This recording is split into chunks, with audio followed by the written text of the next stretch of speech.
जय हिंद साथियों, कैसे हो? आज अपने साथ में है सब इंस्पेक्टर नवीन भैया। जैसे नवीन सर क्या, तो वैसे भैया तो क्या ही बड़े हैं, तो सर ही बोलना चाहिए। अरे वैसे एक साथ में रहते हैं तो साथ में ट्रेनिंग चल रही है एक सेंटर में। तो सर आप अब सबसे पहले तो अपना परिचय दीजिए। मेरा नाम नवीन है। मैं जिला सिरसा राज्य हरियाणा का रहने वाला हूँ। हरियाणा से थोड़ा चौंक गए होंगे आप, लेकिन मैं हूँ हरियाणा राज्य का निवासी। राजस्थान के बॉर्डर पे मेरा गांव है और मैंने राजस्थान में ही तैयारी शुरू की थी, भाटी आश्रम सूरतगढ़ में। अच्छा, तो ये सबसे पहले तो पटवारी थे, और क्योंकि पटवारी और ऐसा क्या एग्जाम साथ में ही था, साथ में था। तो ये पहले पटवारी की भी जॉब करके आए कम से कम 1.5 साल तक। हाँ, 1.5 साल। तो अब आपको अपने बताएंगे, जैसे 20 दिन अभी पटवारी के रहे हैं, आप कमेंट भी कर रहे थे।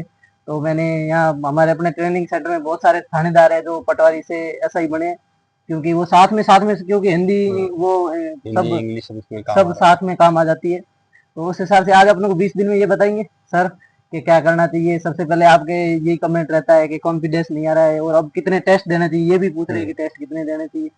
तो अब ये आपको बताएंगे सर, अब आप बताइए थोड़ा। धन्यवाद। पटवारी की एग्जाम की तैयारी मैंने करी थी पहले, और पटवारी में रह भी चुका हूँ 1.5 साल। पटवारी की नौकरी काफ़ी अच्छी नौकरी है, बहुत शानदार नौकरी है अगर आप ठीक ठाक क्षेत्र में काम करने का मौका मिले तो। फिर पटवारी में शुरुआत में जो सिलेबस आता है वो आता है इंडिया जीके का। काफ़ी बड़ा पोर्शन है, उसको स्किप नहीं किया जा सकता। उसमें अच्छा खासा स्कोर करना ही पड़ेगा। उसमें जो सबसे पोर्शन है 38 क्वेश्चन का, उसको उसमें 5-6 हिस्से हैं। जैसे पहला जनरल साइंस, फिर इंडिया की हिस्ट्री, इंडिया की पॉलिटी, इंडिया की ज्योग्राफी और करंट अफेयर्स मिला के 5 पोर्शन बनते हैं। तो उसमें 38 में से आप मान के चलिए कि 7 से 8 क्वेश्चन विज्ञान के आएंगे आएंगे। और विज्ञान में आप ज़्यादा पढ़ें, अगर आप साइंस बैकग्राउंड से नहीं हैं तो आपको फिजिक्स और केमिस्ट्री वाले कंसेप्ट समझने में दिक्कत आएगी, तो आप उनको थोड़ा इग्नोर करके चल सकते हैं। और जो बायोलॉजी का जो कंसेप्ट है वो सीधा पढ़ना और याद करने वाला होता है, तो उसके आप शॉर्ट नोट्स बनाएं और उसको कंठस्थ कर लें। और करंट जी की कितना आता है और कितने महीने का आता है? करंट जीके के लिए कहीं से भी आपको शॉर्ट नोट्स मिल जाए या आपके खुद के शॉर्ट नोट्स बनाए हुए हैं। करंट का कोई फिक्स नहीं होता कि इस एरिया में से क्वेश्चन पूछ जाएंगे, तो कहीं से प्रश्न आ सकता है। तो आपको बस विश्वास करना है कि आपने जो पढ़ा है वो सही है, और 6 महीने 7 महीने करंट फिर आप पढ़ लो। पटवारी के लिए वो एक एक सर ये भी बात आती है कि जब पढ़ते हैं ना, तो मतलब एग्जाम जब तक नजदीक आता है ना, तो ऐसा लगता है कि हमको कुछ भी याद नहीं। ये ये लगता है आपको भी लगता था क्या? ये लगता है। मैंने 4-5 एग्जाम दे लिए, 3-4 में सिलेक्शन हुआ है।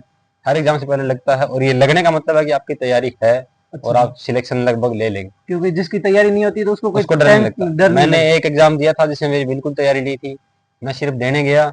हालांकि वो मेरा क्वालिफाई हो गया था, लेकिन उसमें मुझे बिल्कुल भी टेंशन कभी नहीं हुई।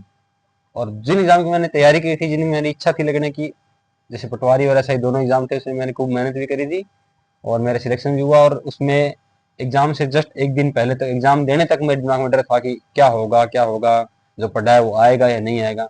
लेकिन जो पढ़ते हैं उसमें से आता भी है और सिलेक्शन भी होते हैं, तो एक निश्चिंत रहे। अब उसके बाद में ए पार्ट तो हो गया, उसके बाद में बी पार्ट आता है राजस्थान जीके का। राजस्थान जी के में भी वही कंसेप्ट लगाएंगे जो हम इंडिया में लगा रहे थे। इंडिया जी के में जैसे हिस्ट्री का जो पोर्शन है, वैसे ही राजस्थान में हिस्ट्री का पोर्शन है। दोनों पोर्शन अपने आप में बहुत बड़े होते हैं, बहुत गहराई से सवाल भी पूछे जा सकते हैं। तो इसलिए इनमें जो आपने पढ़ लिया वो सफिशियंट है, इसमें नया अभी कुछ मत पढ़ना। इन 20 दिनों में विशेष रूप से मत पढ़ना। इन राजस्थान। 20 दिनों के लिए आप जो पॉलिटी के नोट्स अपने पास वो पढ़िए, चाहे वो राजस्थान के हो चाहे इंडिया के हो। हाँ, पॉलिटी पॉलिटी पॉली अच्छा अच्छी स्कोरिंग आती है। सब्जेक्ट है। क्योंकि ग्राम सेवक और पटवारी जैसे पटवारी एग्जाम में में पॉलिटी बहुत अच्छी अच्छी होती आती है, मतलब अच्छी आती है, वो क्योंकि वो मतलब अपने आगे भी काम आती है ना, फील्ड में भी चीजों की जरूरत पड़ती है, इसलिए उनका महत्व रखा जाता है। ऐसे क्वेश्चन मतलब 4-5 क्वेश्चन आते हैं, ऐसे पूछे निम्न में से कौन सा गलत है। कौन सा गलत है कौन सा सही है, इस वो तरीके के मतलब क्वेश्चन। पॉलिटी का बहुत अच्छा लेवल अच्छा आता है। लेवल होता है, लेवल भी अच्छा रहता है। और पॉलिटी के क्वेश्चन स्कोरिंग सब्जेक्ट होता है, इसमें आप नंबर ले भी सकते हैं। और उसके बाद में आता है हिंदी और इंग्लिश। हिंदी और इंग्लिश मेरी खुद की थोड़ी अच्छी थी, इसलिए मुझे परेशानियां कम हुई। लेकिन हिंदी अच्छी की जा सकती है बहुत आसानी से। इंग्लिश राजस्थान में थोड़ा सा स्कोप कम रहता है। बहुत कम है, थोड़ा क्या बहुत मैंने कम। आरएस में भी देखा है साथियों को परेशान होते हुए, और पटवारी में देखा है, इसलिए थोड़ा सा परेशानी आती है। लेकिन इतनी मुश्किल भी नहीं है। आप 11 में से अगर 5-6 क्वेश्चन भी कर लेते हो, 2-3 तो अपने बातें मिल जाएंगे, 2-3 तुक्के से हो जाएंगे, तो हो जाता है काम। तो मैं तो से एक बात, मैंने पटवारी की, मैं तो इंग्लिश नहीं पढ़ता था। इंग्लिश कहते हैं कि मतलब अगर आप राजस्थान में क्योंकि इतना है नहीं हाँ, इंग्लिश का। नहीं है वो तो मैंने भी महसूस किया है। अगर आपने नहीं पढ़ी अब तक तो बिल्कुल मत पढ़िए। लेकिन आपने कभी थोड़ी बहुत पढ़ने की कोशिश करी है, थोड़ा बहुत आपने इस पर समय दिया है, तो उसको बिल्कुल व्यर्थ मत जाने दीजिए। आपके 3-4 क्वेश्चन पटवारी जैसे एग्जाम में आराम से हो जाएंगे, इतना टफ भी नहीं पूछते मतलब इंग्लिश में। पटवारी में मतलब इंग्लिश नहीं आती है तो सिलेक्शन तो हो ही जाते हैं। सिलेक्शन हो सकता है, ये इसमें सिलेक्शन कोई हो दो राय सकता नहीं, है। सिलेक्शन हो सकता है। एक आधा सब्जेक्ट अपन स्किप कर सकते हैं, लेकिन अगर पढ़ी है, कभी वक्त बर्बाद किया इसके पीछे, तो थोड़ा टाइम और दीजिए, दिन का आधा घंटा दे दीजिए, बहुत है। 20 दिन में आप कम से कम 4 क्वेश्चन आराम से क्लियर कर लेंगे। और 4 क्वेश्चन का बहुत महत्व होता है, ये मुझसे बेहतर कोई नहीं जानता, क्योंकि पटवारी में मेरा सिलेक्शन 0.013 नंबर से हुआ है। लो ये देखो, और उसके बाद में आप क्या कह रहे थे, रीजनिंग और मैथ्स तो आपको स्ट्रॉन्ग थी। हाँ, रीजनिंग और मैथ्स जो है वो काफी बड़ा पोर्शन है और काफी स्कोरिंग पोर्शन है। और उसको इसमें बेस्ट कैसे आप करना है 20 दिन 45 के 45 भी ले सकते हैं। में?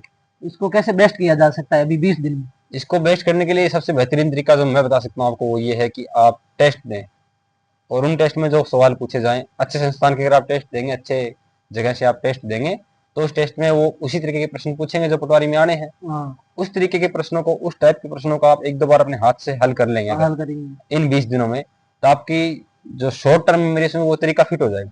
हाँ, इसमें क्योंकि क्यों, मैंने देखा अपने टाइम का साथियों भी को, बहुत मैनेजमेंट का बहुत रहेगा बहुत ना, रहता है। रोल रहेगा इसमें। मेरे साथियों को देखा, उनका गणित थोड़ा कमजोर था, तो वो क्या करते थे कि टीचर ने बताया कि इसको ऐसा प्रश्न है, इसको ऐसे ऐसे करके ऐसे कर देना। ऐसे ऐसे एक करना तरीका सा होता है छोटा सा, उससे वो क्वेश्चन 2 मिनट में हो जाता है। हो जाता है। तो वैसे कुछ सवालों के तरीके सीख लो, मेन मेन के चक्रवृद्धि ब्याज के सवाल होते हैं, साधारण ब्याज के सवाल होते हैं, प्रतिशत के सवाल होते हैं। और उसका उन सवालों में शॉर्ट, सीधा तरीका देखो, और क्वेश्चनों का ट्रेंड जो है वो बिल्कुल फिक्स होता है। क्योंकि टाइम का बहुत बड़ा रोल रहेगा इसमें। टाइम का रोल रहेगा, उस ट्रेंड को पकड़ जाओ, वैसे क्वेश्चन पकड़ लो। जो क्वेश्चन नॉर्मल तरीके से 1.5 मिनट 2 मिनट में होता है, वो क्वेश्चन ट्रिक से 30 सेकंड में आराम से होता है।